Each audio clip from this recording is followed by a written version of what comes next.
of recruiting is going on right now, and there's some coaching changes that is happening right before our eyes. There's going to be some athletes that's going to bounce from here to there. Got to figure out exactly what it is that they're looking to do. But the main question is you got to ask yourself who's going to be the leader. And often when you put a leader in place, it's someone that's looking for that opportunity to get out there and lead men onto the field of battle. Everybody say they want to do it, but many don't understand the responsibilities that come along with taking on that task. And when we step up for that nod, for someone to say, hey, I'm going to give you a chance, the question you got to ask yourself, are you really ready? Well, guys, let me tell you right now, I think it's one young man in particular. He's been waiting his turn. And I think right now, this is going to be something special. We're going to talk about exactly who that young man is in another episode of Blow the Whistle with your host, Coach Walker. Guys, if you haven't done so already, please make sure you get your chips, your dips. Get all the special things you need to get yourself comfortable to hear exactly what's going on. I do apologize for not getting you one of these in the past couple of days. Coach been trying to get out all this content from the Celebration Bowl, and I still got some more that I got to give to you. Because, boy, Coach is on fire with some of this stuff right now. But you know what? We got to look at this. Look at how the landscape of everything has changed. We got two-way athletes out here playing ball. We got Travis Hunter, who started over at Jackson State, now over at Colorado, became the Heisman Trophy winner. You got coaches that's moving from place to place. You got coaches that's taking jobs elsewhere, and their teams are just hitting the transfer portal. But you know what? What happens when you get that one coach that want to find an opportunity for himself? You know, that new wave of things that come in where, you know, you don't really have the experience, but you just want somebody. You just need that one to say yes. And then once that one person say yes, the game change. I mean, we've heard about NFL athletes that have been coaching collegiate football. I mean, the first one that I heard of was Reggie Barlo over at Alabama State, who was a position coach. I believe he was a quarterback coach that coached Tavares Jackson. And then he became the head football coach over at Alabama State, moved on with the Virginia State, and he won a CIAA championship over there with that program, and then moved on again and took his talent to the not the CFL, but the XFL, where he's coaching over there, not doing some phenomenal things. The next coach I heard about was Coach Prime. Everybody know about Coach Prime. Coach Prime got his opportunity from A.D. Ashley Robinson, who decided to give him a chance with no college coaching experience at all, but he coached from Little League, middle school, high school, and then he moved on to coach his kids over at Jackson State. He got things rolling over there at Jackson State, during them lean years where, the light wasn't really shining that bright on Jackson State, but finally got things going again. He took his talents, he moved on to Colorado. Now we got Eddie Robinson Jr. over at Alabama State. He played for Alabama State, won a championship, won the SWAC championship with Alabama State. Went on to go play in the NFL, came back, decided, hey, I want to bring something back to my alma mater.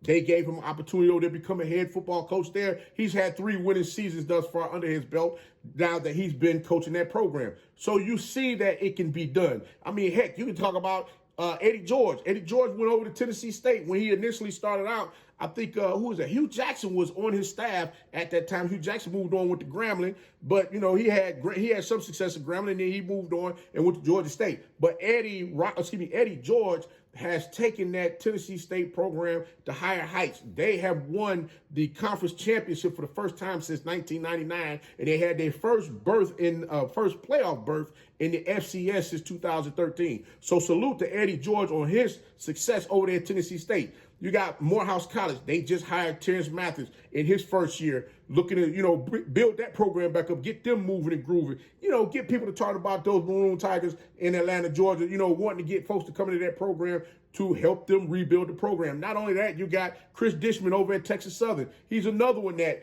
first year coaching in college football. He's coached, I think he was a position coach in the NFL, but he's a first year head football coach at Texas Southern, is now looking to build that program into a competitor also. But this guy here, he doesn't have any coaching experience.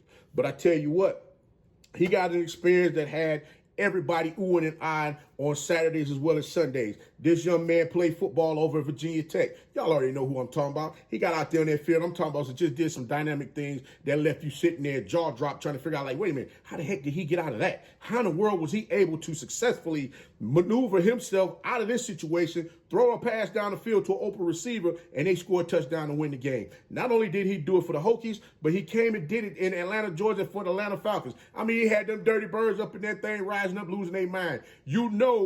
hey, listen, you know you got it going on when you got the women up in there. When a pink number 7 in the daggone football games doing breast cancer month. That's how much love they showed Mike Vick. So just imagine what's going to happen at Norfolk State University when they go ahead and get that thing. You got to give Dr. Melody Webb her kudos for taking the opportunity of hiring Mike Vick as a first-time head football coach on a collegiate level. I mean, this is his first time coaching, period.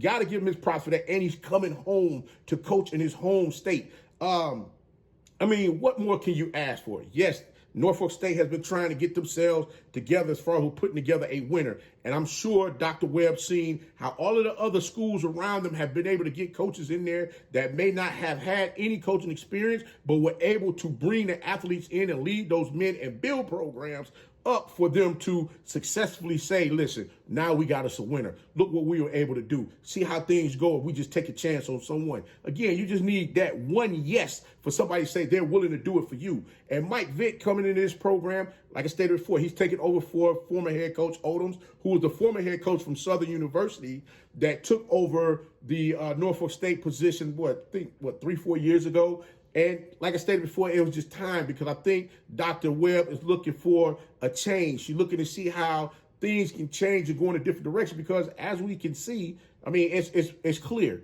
Sports as we used to know it has changed.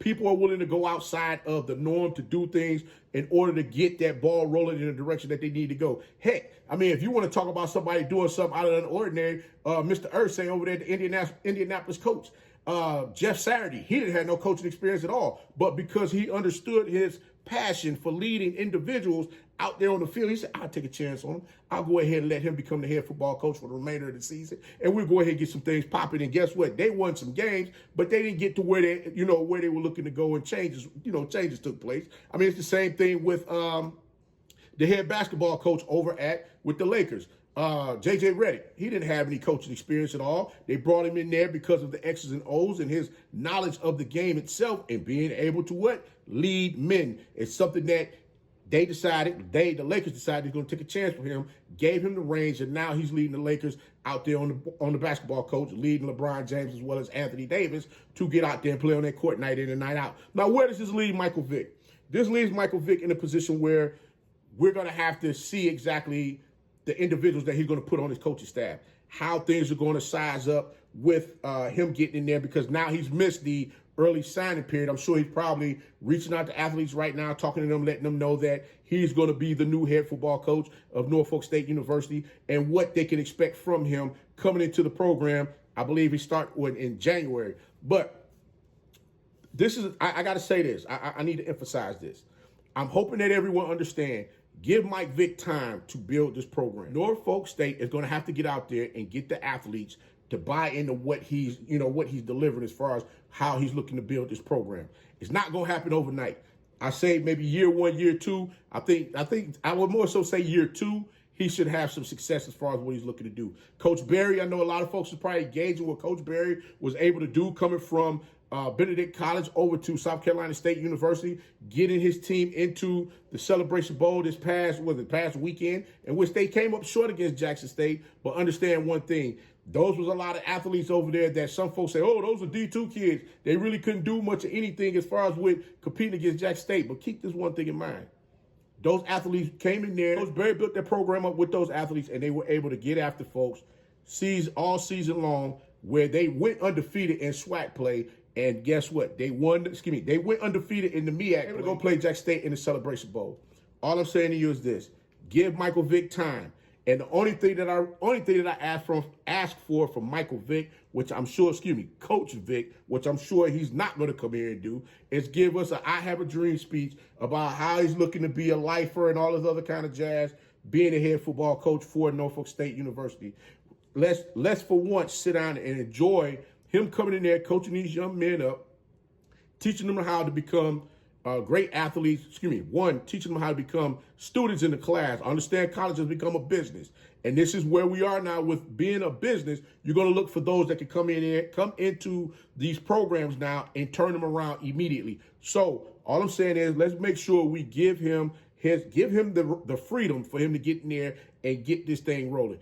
I don't expect Michael Vick to be no lifer as far as with being coaching on the HBCU level. I don't, because right now Virginia Tech is in shambles. And trust and believe, if in 2 years Michael Vick can show the world that he can get out here and lead men in the battle and win some games, guess who's gonna come knocking on his door? Oh yeah, you believe it. You better believe it. Virginia Tech, just like Colorado did coming to get Deion Sanders from Jackson State. That's just how the game is gonna go, guys. And I'm just putting it out there now so that we ain't gotta have this conversation or have an argument about it later. But guys, like I said before, let's enjoy Coach Vick and his family coming back to Virginia to get this thing rolling. And hey, I can't wait to see how everything's going to go. I want to see what the recruiting class is going to be like. But guys, Coach going to go ahead and get up out this thing. This was another episode of Blow the Whistle with your host, Coach Walker.